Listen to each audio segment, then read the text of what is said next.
Shalom, saudara-saudara. Puji Tuhan, kita bertemu lagi di dalam kasih Tuhan kita Yesus Kristus. Marilah sebelum kita nanti akan memasuki acara perjamuan kudus, kita akan mendengar firman Allah lebih dahulu. Ya. Dan di dalam kesempatan ini saya ingin menyampaikan firman Allah dengan satu tema, Tuhan Yesus penebus hidup kita. Tuhan Yesus penebus hidup kita. Haleluya. Kita baca dulu ayatnya dalam Petrus pasal 1 ayat 18 sampai 19. Dikatakan di sana, sebab kamu tahu. Nah, kita memahami, saudara, seharusnya memahami bahwa kamu telah ditebus dari cara hidupmu yang sia-sia. Hidup yang sia-sia. Ya, yang kamu warisi dari nenek moyangmu itu bukan dengan barang yang fana. Kita ditebus bukan dengan barang yang akan bisa binasa, bukan. Bukan pula dengan perak atau dengan emas. Melainkan dengan darah yang mahal, yang tidak bernilai harganya, yaitu dengan darah Kristus. Ya, yang sama seperti darah anak domba yang tak bernoda dan tak bercacat. Luar biasa. Luar biasa, saudaraku. Saya sempat juga berpikir, kamu ditebus dari cara hidupmu yang sia-sia. Hidup yang sia-sia. Ditebus dari cara hidup yang sia-sia. Halo. Ternyata hidup manusia ini sia-sia di hadapan Allah. Apapun yang kita kerjakan, apapun yang kita usahakan, ternyata di mata Tuhan itu semua sia-sia. Semua tidak ada gunanya. Semuanya hampa. Jadi lelah kita sepanjang waktu, sepanjang hari, sepanjang tahun, saudaraku. Tetapi ternyata itu semuanya di hadapan mata Tuhan sia-sia. Ya. Apalagi kalau kita membaca di dalam Pengkhotbah pasal 1 ayat yang kedua, di situ makin kita harus berpikir, kesia-siaan belaka. Tahu artinya belaka? Ya itu saja. Sudah tidak ada yang lain. Kesia-siaan belaka, kata pengkhotbah.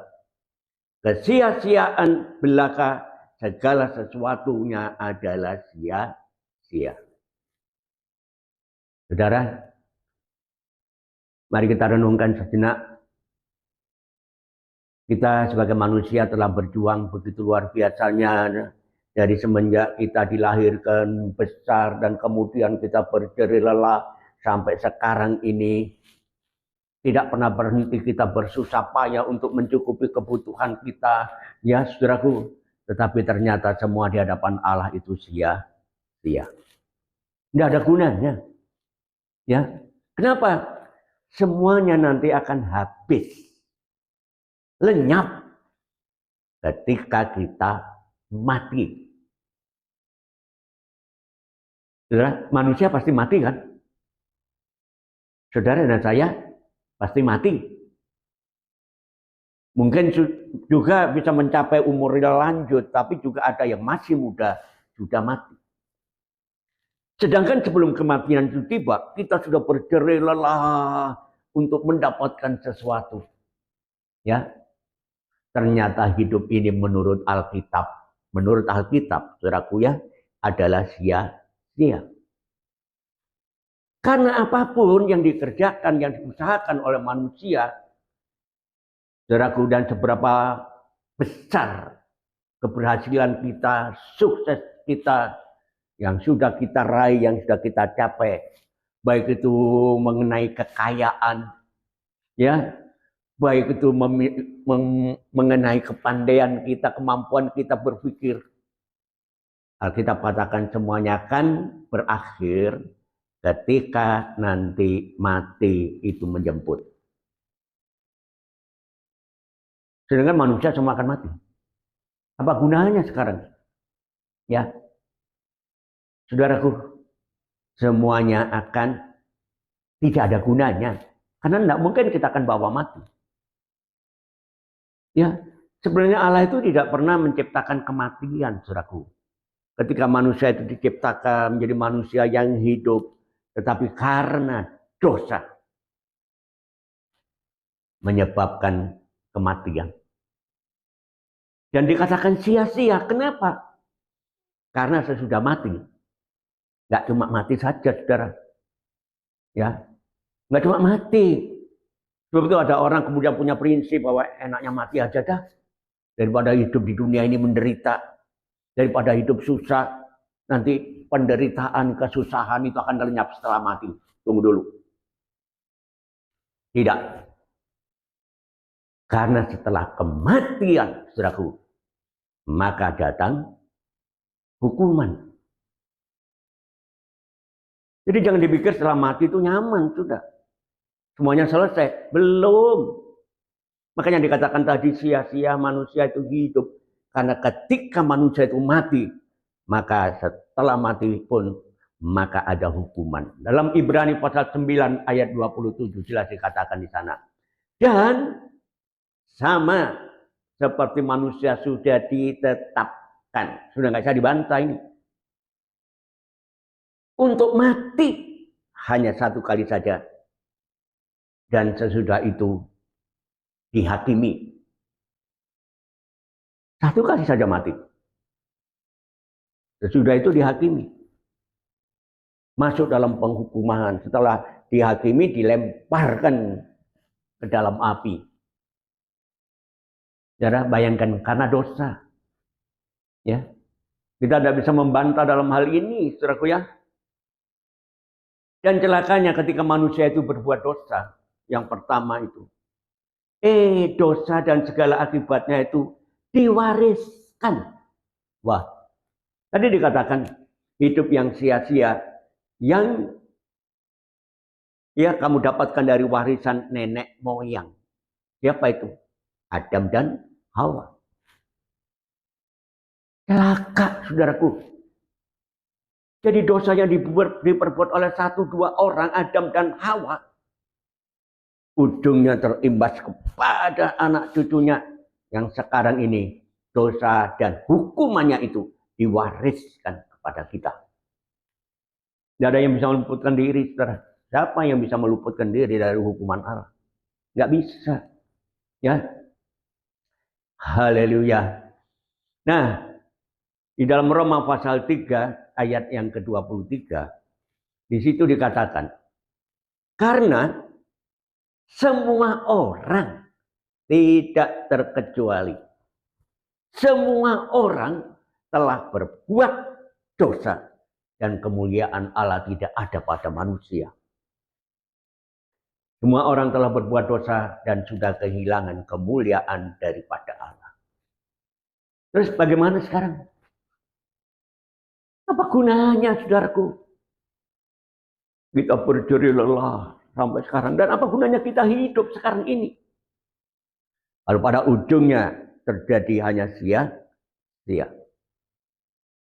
Ya, mungkin kalau kita bisa berkata lebih baik saya nggak dilahirkan di dunia. Tapi apa yang terjadi? Kita semua sudah ada di dunia dan Alkitab katakan kita mendapatkan warisan yang paling dahsyat, paling luar biasa, yaitu dosa dan akibat dosa. Tidak ada seorang pun yang bisa membebaskan dirinya. Ya, tapi puji Tuhan, ya, Allah menyatakan kemurahannya.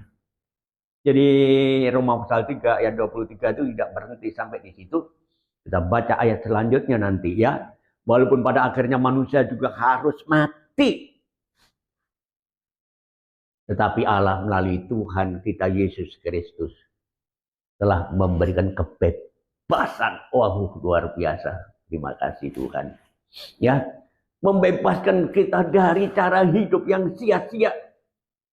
Terutama kita bebas dari penghakiman yang akan datang. Luar biasa. Tuhan Yesus telah menebus kita. Karya penebusannya telah membebaskan kita dari belenggu dosa. Ya, oleh karunia-Nya itulah kita diselamatkan, ya, tanpa bayar tetapi dengan cuma-cuma. Amin. Ya. Baik, kita lanjut baca ayat 24. Dan oleh kasih karunia, rahmat dan anugerahnya, kita telah dibenarkan dengan cuma-cuma. Amin. Dibenarkan dengan cuma-cuma. Karena apa? Karena penebusan di dalam Kristus Yesus. Puji Tuhan, haleluya. Sekarang kita menjadi satu manusia yang memiliki pengharapan, saudaraku ya. Yang tadinya ketika saya membaca di Pengkhotbah pasal 1, ternyata semua apa yang dikerjakan oleh manusia itu sia-sia. Tidak ada gunanya. Tetapi sekarang, oh haleluya, kita memiliki pengharapan yang baru. Ya, haleluya. Kolose pasal 1 ayat 14. Di situ dikatakan, di dalam Dia. Di dalam siapa? Di dalam Yesus Kristus. Kita memiliki penebusan kita, yaitu pengampunan dosa. Aduh, puji Tuhan. Tuhan sudah mengampuni dosa. Ya, saudaraku. Oleh pengampunan dari Tuhan, sekarang kita memiliki pengharapan yang baru. Haleluya. Nah, bagaimana Allah menebus kita, saudaraku ya? Bagaimana Allah menebus kita dengan harga yang mahal? Dengan harga yang mahal. Mahal dalam arti tak ternilai, saudaraku ya. Haleluya. 1 Petrus pasal 1 ayat 18 sampai 19 tadi dikatakan di sana. Sebab kamu tahu bahwa kamu telah ditebus dari cara hidupmu yang sia-sia, yang kamu warisi dari nenek moyangmu. Bukan dengan barang yang fana, bukan pula dengan perak atau emas. Kenapa? Karena perak itu masih bisa dinilai harganya. Berapa karat pun pasti ada nilainya. Masih bisa dijumlah. Berapa kilo emas pun masih bisa ditentukan harganya. Tetapi di sini dibeli dengan harga yang mahal. Bukan dengan perak dan bukan dengan emas. Melainkan dengan darah yang mahal. Yaitu darah Kristus. Yang sama seperti darah anak domba yang tidak bernoda dan tidak bercacat. Kalau seseorang menumpahkan darah, berarti dia mati. Ya, berarti dia mati. Dia serahkan nyawanya. Kalau darah itu menjadi sarana pembeli dari dosa kita, maka hidup kita sebenarnya senilai dengan nyawanya Tuhan Yesus. Mahal sekali. Ya, kita tidak dibeli dengan harga yang fana, yang bisa rusak dan lain sebagainya. Ya, tetapi kita dibeli dengan harga yang mahal, itulah nyawa daripada Tuhan Yesus sendiri. Tuhan Yesus menyerahkan hidupnya bagi kita. Hal itu untuk memberitahukan, untuk menjelaskan, untuk memberikan pemahaman kepada kita. Betapa kita telah ditebus dengan harga yang sangat mahal. Ya. Tuhan Yesus telah menjadi manusia. Dan memberikan hidupnya sebagai korban bagi kita. Dengan satu tujuan. Agar kita memperoleh kehidupan dan memperoleh pengampunan dosa kita. Amin. Ya, saudaraku, luar biasa dahsyatnya. Nah, sekarang kalau kita memahami ini, bahwa kita sudah dibeli dengan harga yang begitu mahal. Dan kalau sudah dibeli berarti bukan milik kita sendiri lagi. Ya, kalau saya beli barang, ya saya beli tab beberapa waktu yang lalu, saya beli tab. Barang itu, tab itu masih miliknya penjual. Walaupun saya diberi kesempatan untuk mencobanya otak-atik. Tapi tetap tidak boleh saya bawa pulang. Karena itu bukan milik saya. Tapi ketika saya bayar, tab itu, ya tablet itu menjadi milik saya. Aduh, luar biasa.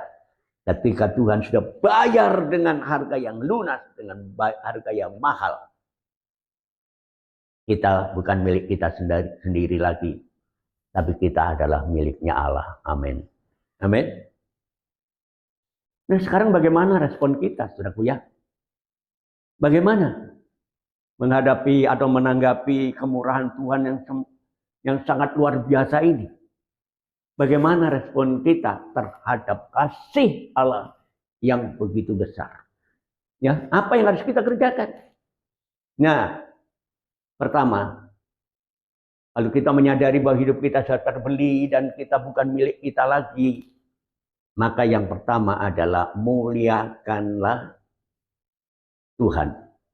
Muliakanlah Allah dengan tubuh kita. Dengan tubuh ini, saudaraku ya, kita muliakan. 1 Korintus pasal yang ke-6 ayat yang ke-20, di situ dikatakan, sebab kamu telah dibeli dan harganya lunas. Tidak bond, tidak kredit. Lunas dibayar. Karena kita tahu sekarang sudah menjadi miliknya Allah. Karena itu muliakanlah Allah. Muliakanlah Allah dengan tubuhmu. Haleluya. Saudara, bagaimana kita membalas kasih Tuhan? Muliakanlah Allah dengan tubuhmu. Ya. Ya, bagaimana caranya? Kita bisa memuliakan Allah dengan tubuh kita. Ya. 1 Korintus pasal yang ke-6 ayat yang ke-13, di situ dikatakan, makanan itu adalah untuk perut. Ya. Dan perut itu untuk makanan. Tetapi kedua-duanya akan dibinasakan oleh Allah. Saudara, manusia butuh makan. Tapi kemana larinya makanan itu? Makanan itu larinya ke perut. Dan Allah menciptakan perut itu sebagai wadah. Supaya makanan bisa tertampung di perut kita. Tapi firman Allah mengatakan, kedua-duanya baik makanan maupun perut kita ini akan binasa. Dibinasakan oleh Allah. Sia-sia kan? Kita makan sekenyang-kenyangnya, kita pilih makanan yang paling enak.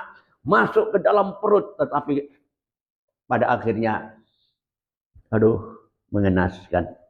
Kedua-duanya dibinasakan oleh Allah. Ya. Tetapi, tubuh ini bukanlah untuk percabulan, melainkan untuk Tuhan, dan Tuhan untuk tubuh. Nah, perut memang tempat wadah makanan. Tetapi seluruh tubuh kita ini sebenarnya, saudaraku, bukan digunakan untuk pencemaran. Ya, bukan digunakan untuk kenajisan. Mari kita gunakan tubuh kita ini. Ya, dengan seluruh anggota tubuh kita ini sebagai alat kemuliaannya, ya, dengan cara menjaga kehidupan kita, tubuh kita itu di dalam kekudusan. Ya. Di dalam 1 Petrus pasal 1 ayat yang ke-15, di situ dikatakan, tetapi hendaklah kamu menjadi kudus di dalam seluruh hidupmu, mulai dari ujung rambut sampai telapak kaki ini. Ya, sama seperti Dia yang kudus yang telah memanggil kamu. Harus ada keseimbangan, saudaraku. Allah yang memanggil kita itu adalah kudus, maka kita harus kudus seluruh hidup kita, dari ujung rambut sampai telapak kaki kita. Dari cara berpikir, cara merenung, sampai cara melangkah, tindakan kita harus kudus. Haleluya. Terima kasih Tuhan. Ayo mari kita muliakan Allah. Ya, dengan jalan tetap menggunakan tubuh ini sewajarnya. Bukan untuk berbuat dosa, tetapi untuk saudaraku memuliakan Tuhan. Ya, tetap menjaga kekudusan, bukan kecemaran dalam hidup. Amin. Ini tantangan bagi kita. Ya, karena di dunia ini menyenangkan. Ya, tantangan bagi kita untuk bisa menghindari pengaruh dunia ini. Supaya kita dapat tetap memuliakan Allah. Amin. Ya. Dan yang kedua, bagaimana kita bisa membalas kasih karunia Tuhan yang begitu besar ini. Jangan menjadi hamba manusia. Loh. Ini kok jangan menjadi hamba manusia itu gimana? Saudara, saya bekerja kok ikut majikan. Ya majikan berhak memerintah saya harus bisa menuruti apa menjadi kehendak bos saya. Bukan itu maksudnya, saudaraku ya. Jangan menjadi hamba manusia. Artinya, ya kita perhatikan dulu. Kamu telah dibeli dalam 1 Korintus pasal 7 ayat 23. Kamu sudah dibeli oleh Tuhan ya dengan harga yang lunas. Harganya telah lunas dibayar. Karena itu, janganlah kamu menjadi hamba, menjadi budak manusia. Saudara, perhatikan di sini, jelas ya. Firman Allah mengatakan jangan kamu sekali menjadi budak, menjadi hamba. Ya. Sehingga tunduk kepada manusia. Nah, artinya jangan tunduk kepada gagasan atau pendapat atau sesuatu hasil dari pemikiran manusia yang menguntungkan. Kenapa? Hal itu bisa memisahkan kita dari Allah. Dari firman-Nya yang hidup. Dan dari damai sejahtera Allah yang kekal. Saudara, pendapat-pendapat dunia ini, wow, kadang-kadang sangat menyenangkan. Ya, memberikan masa depan. Tetapi perhatikan, ide-ide manusia itu justru bahkan memisahkan, menjauhkan kita dari Allah. Terjadi kerugian bagi kita. Sia-sia apa yang kita dapatkan. Mari, jangan menjadi budak manusia. Karena perpisahan dengan Allah itu dalam jarak yang dekat sekalipun. Itu sudah menjadi awal suatu proses bagi kita untuk kembali menjadi hamba manusia, bukan menjadi hamba Allah. Karena itu, mari kita hargai kemurahan Allah yang begitu nyata di dalam Kristus Yesus Tuhan kita. Yang dibuktikan melalui kematiannya di atas kayu salib. Ya, mari kita hargai kemurahan Allah yang di dalam Yesus Kristus. Ya, Yohanes pasal 3 ayat 17 sampai 18. Sebab Allah mengutus anaknya ke dalam dunia ini bukan untuk menghakimi dunia, melainkan untuk menyelamatkannya oleh Dia. Amin. Ketika Tuhan Yesus datang dengan satu misi yang begitu luar biasa di luar jangkauan akal manusia. Karena Dia adalah Allah sendiri yang datang ke dalam dunia. Tetapi bukan untuk menghukum manusia. Tapi justru untuk menyelamatkan manusia. Aduh, luar biasa. Ya, tetapi tunggu dulu saudara.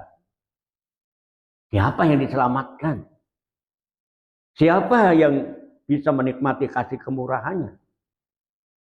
Tentu bukan semua orang di dunia. Ya.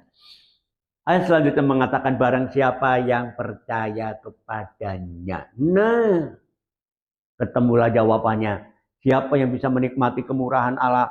dibebaskan dari cara hidup kita yang sia-sia, ternyata adalah orang yang percaya kepada Tuhan Yesus. Barang siapa percaya kepadanya, ia tidak akan dihukum. Tidak akan dihukum. Tetapi barang siapa yang tidak percaya, bukan saja untuk dihukum, tetapi sekarang ini sudah berada di bawah hukuman. Kenapa? Sebab dia tidak percaya di dalam nama Anak Tunggal Allah. Saudara, kebebasan dari cara hidup yang sia-sia ternyata sebenarnya mudah kok. Ya, tinggal percaya saja. Tapi untuk percaya itulah yang berat. Ya, kenyataannya banyak orang yang menolak pemurahan Allah. Banyak orang yang tidak mau percaya kepada Tuhan. Padahal justru dengan percaya kepada Tuhan, disitulah letak kebahagiaan kita. Karena kita dibebaskan dari cara hidup yang sia-sia. Karena Tuhan Yesus telah menebus dosa kita. Amin.